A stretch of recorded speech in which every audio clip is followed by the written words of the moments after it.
game on the line, you must need to see a head surgeon or something.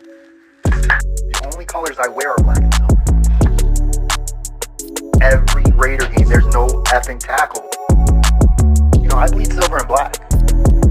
And Anderson, thanks for joining the show. Right before we did our podcast, actually right during the podcast, we had live breaking news. The Patriots just traded for J.C. Jackson. Not just. About 6-7 hours ago, we were recording at 6:30 a.m. here on the West Coast. They traded for J.C. Jackson from the Chargers. And there was some more breaking news that later happened during or right after the show that involved the AFC West again. So that's two breaking news stories that happened during the podcast. But we got a great show for you today. Before we get into it, I want to say thank you to everyone who joined the poll on Spotify, and it's only on Spotify. Apple doesn't have the polls up for some reason. Thank you to everyone who joined and participated. It really helps grow the episode, grow the channel. And we're going to have another poll for you today at the end of the show. But first, on segment number 1 of the show, I want to get into Aidan O'Connell. Aidan O'Connell made his debut in Los Angeles on Sunday, and we'll get into what the rookie did and, some negatives too. But I also want to talk about positives. I'm done with the negatives. I'm not saying fire Josh McDaniels anymore. We're all Raider fans, man, and I think sometimes we forget that, we actually like the team.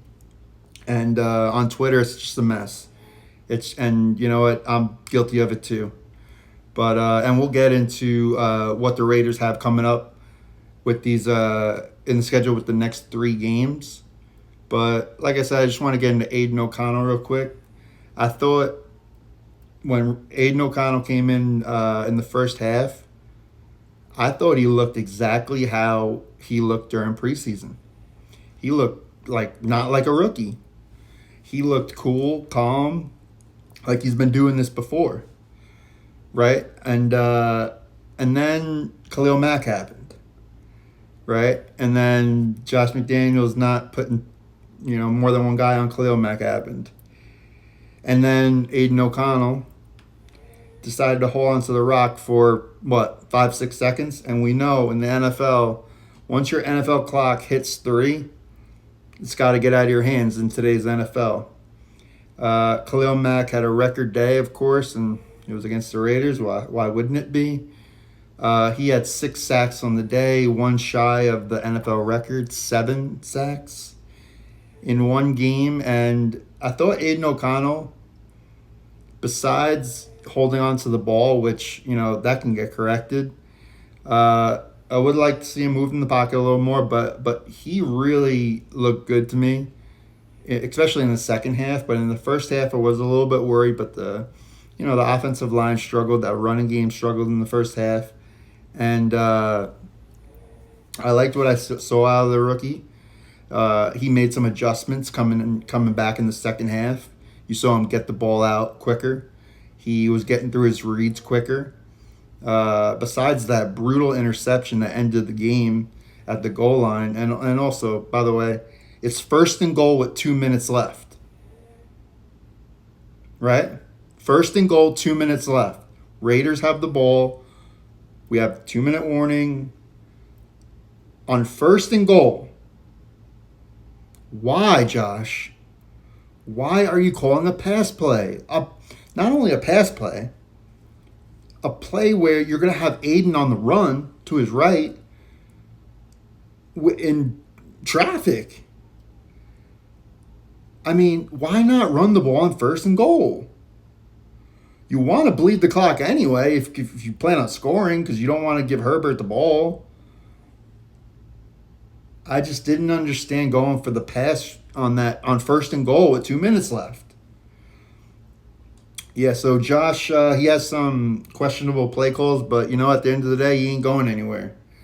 Mark ain't letting him go. We also had that video in Los Angeles of the fans in. They're getting on Mark Davis, but like he said, smarten up because it ain't gonna happen. You're just wasting your time. He's got to pay a lot of people, man, and It's not even into year 2 yet. And you know what? Maybe I've been guilty of it too. I want to give this coach a little bit more time, but my patience is wearing thin for sure. But, he is our coach. He's a Raider coach. He represents the silver and black, and, we root for the silver and black. So, I want to, ease up on the hate talk on Josh McDaniels because it's so bad on Twitter. It's a cesspool, man. It's really bad. And we lose sight of, who we're rooting for. And then a lot of negativity is happening right now with the Raiders. And we're going to get into their schedule coming up. Three winnable games, 2 at home, and the last one in Chicago. I think the Raiders can win all 3. But Aidan O'Connell, especially in the second half, he looked better. And you want to see him make adjustments, right? You want to see him, have McDaniels go over to him, go over what he did wrong at halftime. And it seemed like it worked. It seemed like he was quicker and he was more comfortable, more accurate. As we saw in the first half, he wasn't, that accurate. He almost, killed Devontae Adams, who landed on his right arm. Shout out to Devontae because, man, I thought it looked bad. It looked bad. He got up, and it's not like how Devontae usually gets up. He got up, was holding his arm, walked right into the locker room, didn't come back till the third quarter. But, of course, he came back. That man is something else. He's something special. He's a different breed, and we don't deserve to have him. But AOC was, inaccurate in the first half. He made adjustments. That's what you want to see out as a rookie, out of your rookie. And what I want to see next, whenever he gets his next start, because we know Jimmy's going back in there, I want to see his NFL clock. I want to see him, be aware of, who's coming for him, where he is. You got to get rid of the ball. And I think that's something that he can fix. He just looks like he doesn't look rattled out there, man. And that's why I'm so just positive about him, because even with Derek Carr, the first game in preseason with the Seahawks in 2014, he just looked like his feet were moving so much. The expression on his face was different than Aidan's. It's that's what gives me real hope about this kid, that, he's going to figure it out, and he's got a ton of time. I don't know if he's going to start again this year, but you never know. Jimmy does get injured.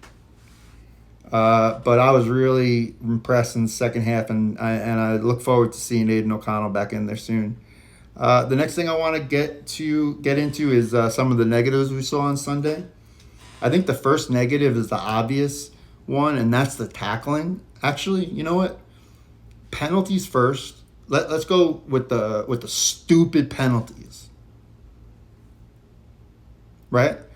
The crushing penalties, man. And they happen at the worst time. How, as a cornerback, do you line up off sides? David Long,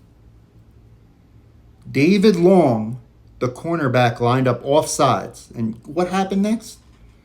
Max Crosby strip sack on third down. Of course. And we all saw the Jerry Tillery stupid play. And I'm sorry, everyone's saying he shouldn't have been ejected. My first instinct was eject him. He's getting ejected. That was dumb. That was so dumb that he should be ejected. I know it, I didn't want him to be ejected. I think he should have. It was way too excessive, even though I love seeing Herbert get hit. I just think that he did something similar, stupid penalty last year in SoFi against the Rams. This guy is known for that. That's what we signed up for, right? You even saw Max Crosby on the hit, just man, bro, he knew it right away. So the penalties are just killers, drive killers, man. When you want your defense to get off the field, it's just you can't have it. You can't have it, especially as much as how much this Raider team does do that. And F falls on Josh McDaniels. Into segment number 2, it's not what I wanted to do. Before we get into segment number 2, guys, and thanks again for tuning into the show. I really do appreciate you. Every click matters, man. We're starting from the bottom, so we need all the clicks, all the views, and I'm having some technical difficulties right now. But really do appreciate y'all. And before we get into it, I want to mention that now we are I joined my own group, Ready Set Raiders. I kind of combined the two, Talking Raiders and Ready Set Raiders. Ready Set Raiders is I'm trying to build a group here in Vegas, a huge group of Raider fans, man. I want somewhere where people meet. I want meetups. I want live shows. I want remote locations. Interviews. So we're trying to make a big channel here, a big community. And I would really appreciate if you guys hit the like button and join the group, share the group, comment, like, subscribe, whatever you want to call it.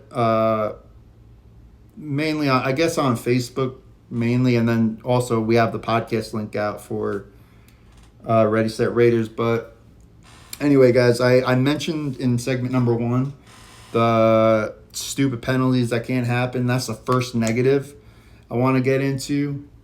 And I think it's pretty clear what the second negative is with this team, and that continues to be the offensive line. Forget Jermaine Illuminor. Josh didn't want to put anyone next to him to double or triple Khalil Mack. So what are you gonna do? He's been playing good for us this year, and I can't blame him. So forget him. I thought Colton struggled. Greg Van Roten, man, he's been a disappointment. I mean, in the second half, Josh Jacobs got going because he found a little bit more holes, but man, it's still struggling. But it's getting a little better. But it's got to start on Monday night. We have to get this offensive line going first on Monday night, and then, like I said before, and you guys all know, we can open it up for every other aspect of this team. But it starts with the offensive line and the running game. Okay, so those are 2 negatives that I wanted to get into. A little bit of positive on O'Connell, and then we're gonna get into. I want to talk about the Raiders' upcoming schedule. The next 3 games for the Raiders is this Monday night in Allegiant Stadium in Las Vegas, Nevada, against the Green Bay Packers.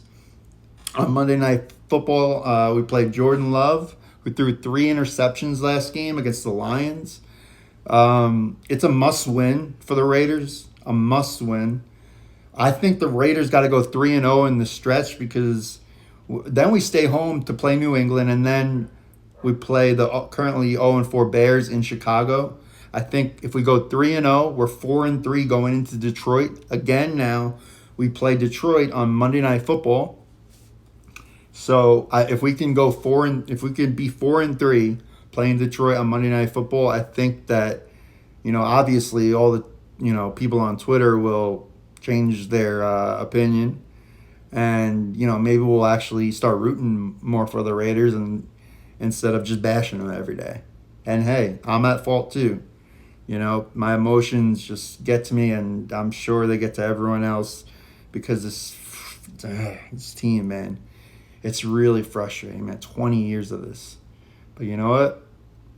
I'm still going to wake up tomorrow, God willing, but I'll be a Raider fan.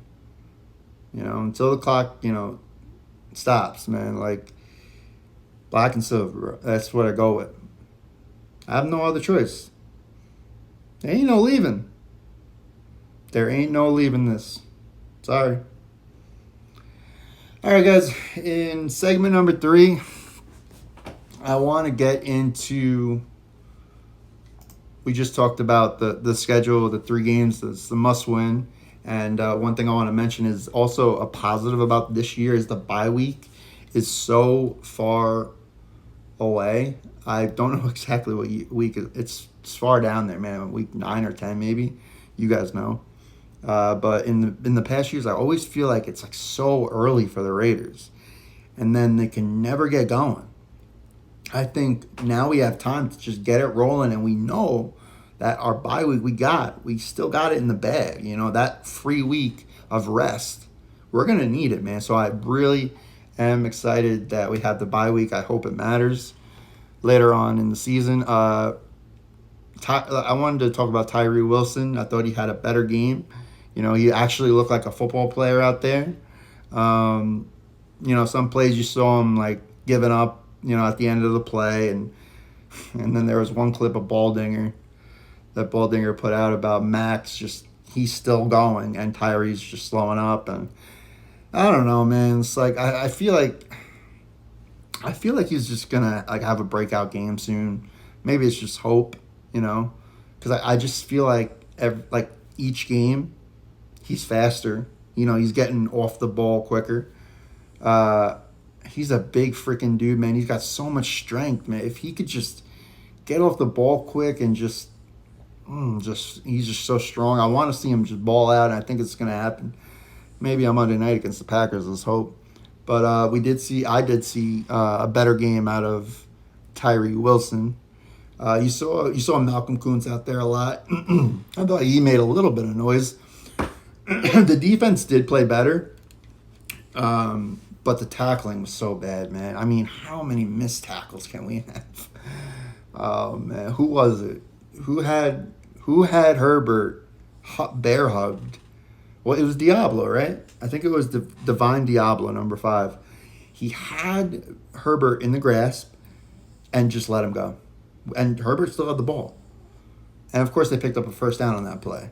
So the tackling has to improve. If the tackling doesn't improve, man, I mean, it's going to be a long year, obviously. It's just going to be a rough year. And this tackling issue has plagued us for so long, man. For so long, we've been a team that can't tackle. So I hope that gets cleaned up.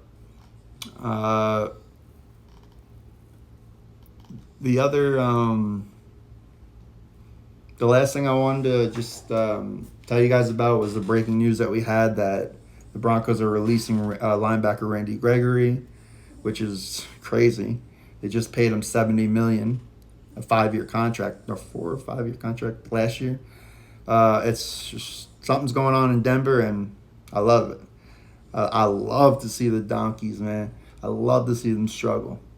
Of course, we always are struggling, but at least, misery loves company, and it's a little comforting to see Sean Payton and Russell Wilson struggling. Yeah, it puts a smile on my face. Oh, man. But anyway, guys, that's really all I got for today's show.